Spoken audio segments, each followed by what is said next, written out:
Saudara, sebagai pihak yang membuat laporan kasus pembunuhan Vina dan Eki 2016 silam, Ibtu Rudiana didesak untuk muncul ke publik guna wajib mempertanggungjawabkan kesaksiannya.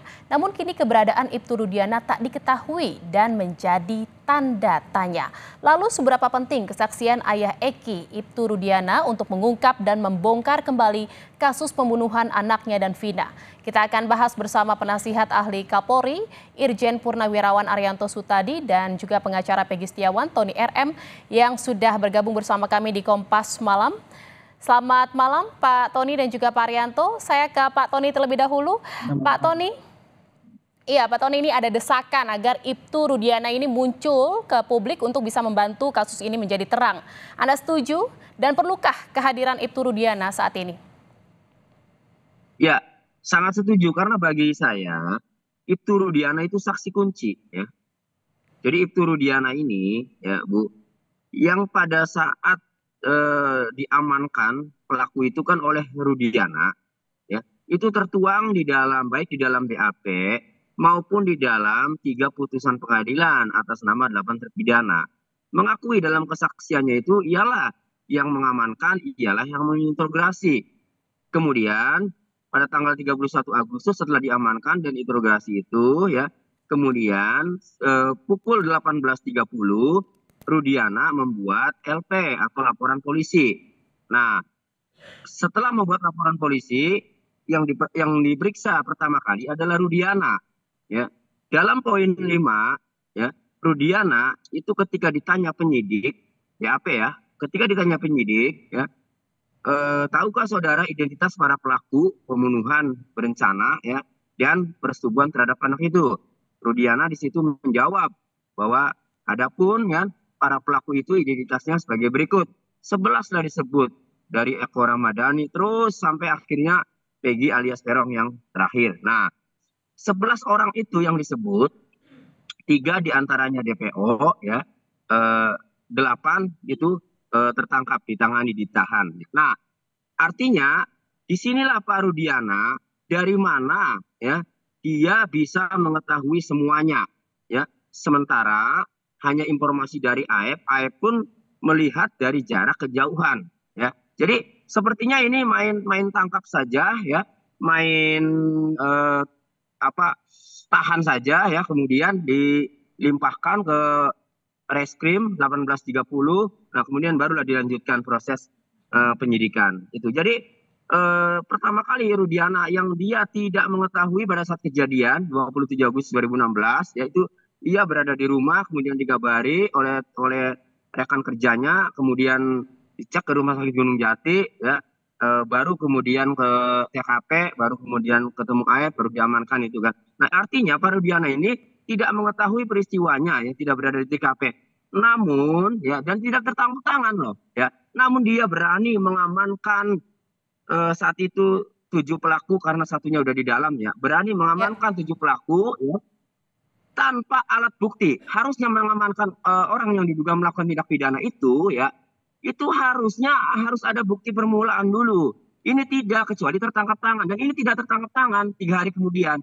Inilah asal muasal ya Rudiana ini sembrono ya, kemudian sampailah dibuat seperti ada kesaksian Ya, di Jakbar. artinya adanya dugaan kesaksian palsu yang dilakukan oleh Ibtu Rudiana seperti itu di kasus ini.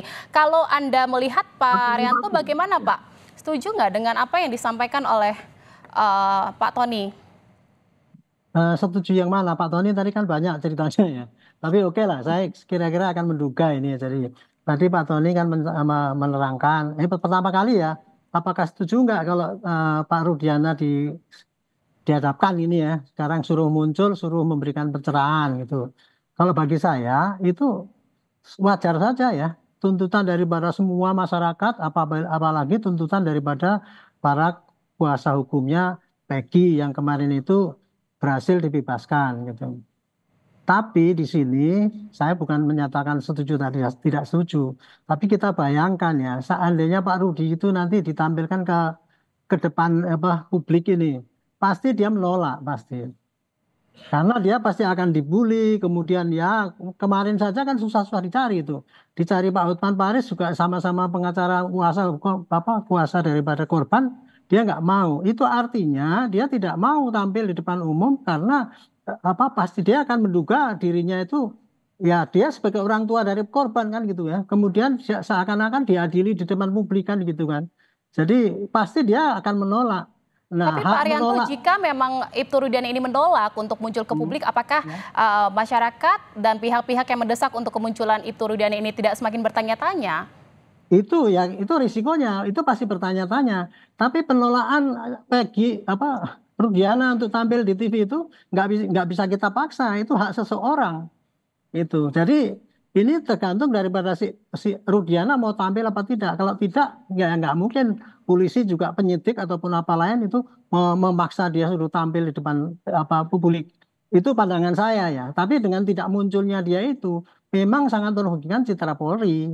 Karena sampai sekarang ini kan dianggap para peradilannya amburadul gara-gara dia kan gitu kan.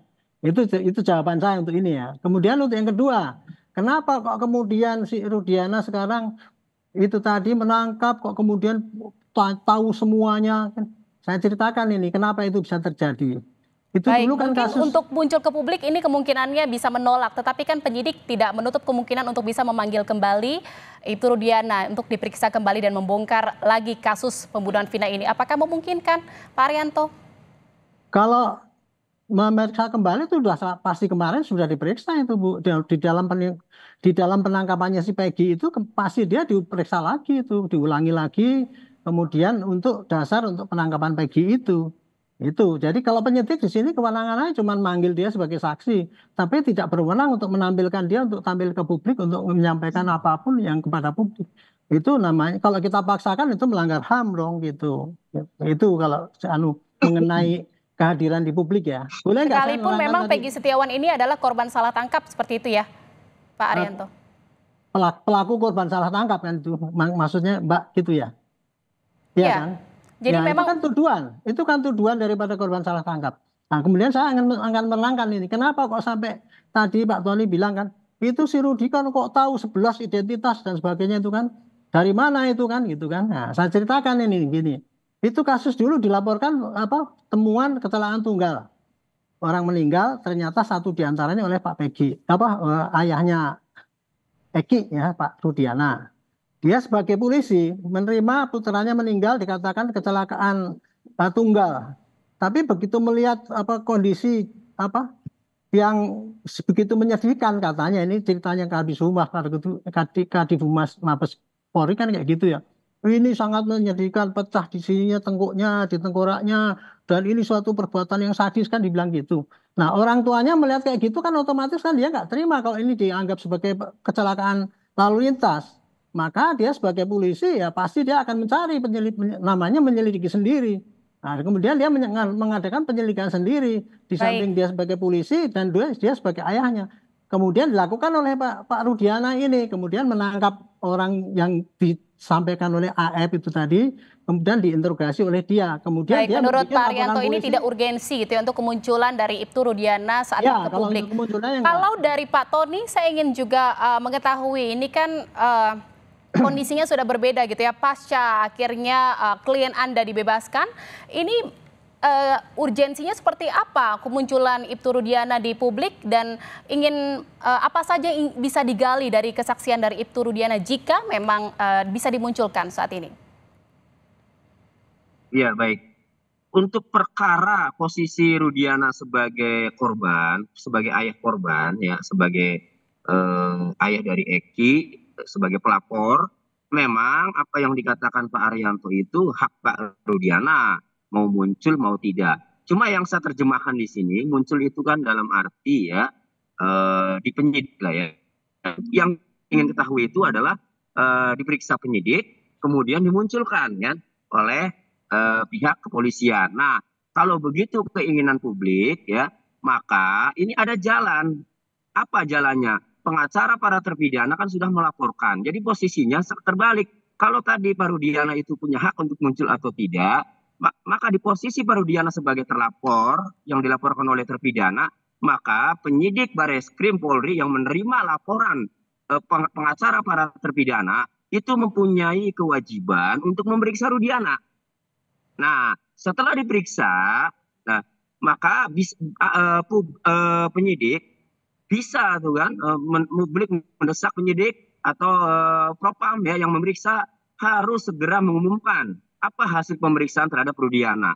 Nah, yang penting digali dari Rudiana berdasarkan catatan di putusan pengadilan ya Bu, itu pertama, Rudiana yang mengamankan pertama kali ya itu tidak menyita handphone anaknya Eki. Padahal anaknya Eki itu meninggal ya.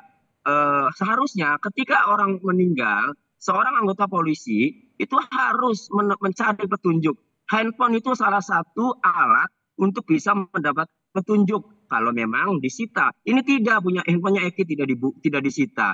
Ini terkonfirmasi dari temannya Eki namanya Liga Akbar. Dari putusan pengadilan ada 6 handphone. Saya tanyakan, Liga, ini ada nggak handphonenya Eki? Tidak ada, Pak. Kamu tahu handphonenya Eki? Tahu, Oppo. Ini nggak ada yang merek Oppo. Itu, jadi tidak disita. Kedua, 6 handphone yang diantaranya milik Vina, ini tidak dibuka juga riwayat percakapannya. Kemudian yang ketiga, ya, anak buahnya Pak Rudiana yang sama-sama mengamankan 8 pelaku itu, mereka bersaksi yaitu Dodi Irwanto dan Gugun Gumilar memberikan kesaksian bahwa mereka mengecek CCTV di lokasi kejadian, namun belum dibuka. Jadi banyak yang digali dari Pak Rudiana ini ya nanti. Dengan alasan seperti ini ya, dengan alasan yang cukup banyak ini, Pak Arianto bagaimana Pak? Apakah memang memungkinkan dengan alasan yang tadi desakan dari pengacara dari Peggy Setiawan? Nah, saya tadi mau menceritakan habis dipotong sih ya. Saya akan mengatakan kenapa Pak Rudiana itu mempunyai banyak keterangan yang panjang lebar itu ya mengenai CCTV dan sebagainya itu. Karena waktu itu dia begitu dengar itu kemudian melakukan penyelidikan dan kemudian 3 hari kemudian dapat informasi bahwa orang-orang itu berkumpul di situ.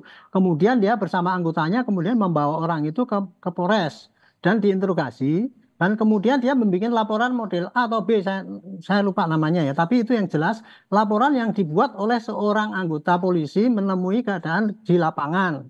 Dibuatlah laporan itu. Jadi apa yang dia dapatkan keterangan daripada semua apa yang ditangkepin itu, KTP dan sebagainya, dia punya datanya. Sampaikan kepada LP.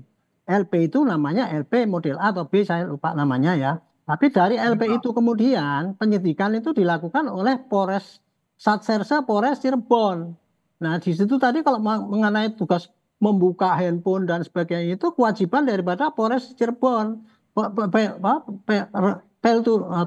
Letu Rudiana itu sebatas pada bikin laporan polisi model A atau B itu tadi serahkan pada Polres Cirebon. Kemudian penyidikan selanjutnya adalah oleh penyidik Polres Cirebon yang kemudian diserahkan pada Polda Jabar. Kalau ini penyidikan dianggap amburadul, itu Pak Arianto, ini kan juga ada selain desakan untuk muncul ke publik, ini juga pihak keluarga Vina juga ingin ada mediasi atau pertemuan dengan keluarga Vina. Ini apakah memungkinkan Pak? Singkat saja. Saya ya terserah saja, tinggal diupayakan aja kepada Pak Rudi ketemu mau apa enggak. Kalau enggak mau ya jangan dipaksa. Saya nggak bisa memastikan. Saya bukannya pengawas daripada Pak Rudi atau Polresta Cirebon saya. Saya ini orang luar yang hanya melihat dari YouTube yang ada di TV ini aja gitu. Baik, terima kasih Pak Arianto Sutadi atas perbincangannya, penasehat ahli Kapolri, dan juga ada pengacara Peggy Setiawan, Tony RM yang sudah bergabung bersama kami di Kompas Malam. Salam sehat, selamat malam. Masih